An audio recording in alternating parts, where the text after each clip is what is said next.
You're always going to run into something that goes wrong, something that you weren't expecting. There's only so much you can predict, even if you know a lot already. Hi, I'm Gillian Barber. I am a marine biologist at University of West Florida. My name is Hope Ebert. I just finished my first year as a master's student here in the biology department. What Jillian's working on and what I'm helping with is sort of understanding how a specific environmental input of like these larger rainstorm rain events impacts the microbes in the environment in the local bayous around like downtown Pensacola.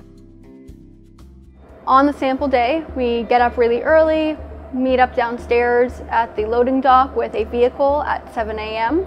Then once we have all of our equipment in the vehicle, we head on out to our sites. When we go to those sites, we collect a 10-liter container full of the water. We also measure environmental factors like salinity, temperature, oxygen concentration, just basic things to figure out what's happening on the surface level. And then we also collect a smaller container and preserve that with Lugol's solution so that it will die and preserve the phytoplankton. There's so much information being gathered specifically for this one question of like how do these rain events impact the microbes in the water around here.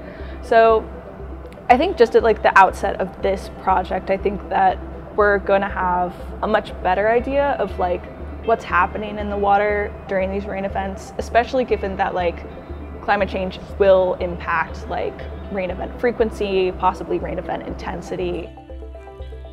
I know that my 1 year of data won't be able to answer all of the questions, but I'm doing a lot of the background, backbone research so that somebody else can step in and have an idea of what's going on already, so they don't have to maybe sample as much as I am. They know how long it's going to take for certain things to occur, and they can focus their resources more wisely and be able to get a better understanding in future years of what's occurring. So while the immediate effects of my research might not be apparent, I think that my research will be key to understanding this in future years as more knowledge is gained in this area.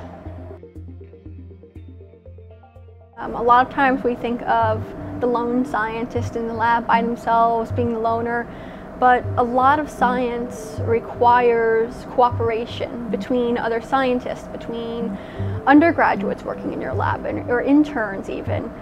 So it's important to realize how many people can be involved in a lab and how important that teamwork is to getting things done quickly and successfully. This is like a people project, like you need a lot of hands on deck to get everything done, and I don't know, like it shows like the passion and like emotion that people have for this project. Like you get all different kinds of people working together to kind of answer these questions. So it's very cool that so many people get to work together and talk about what's happening and like just kind of, I don't know, just kind of be excited together about like what we can figure out. So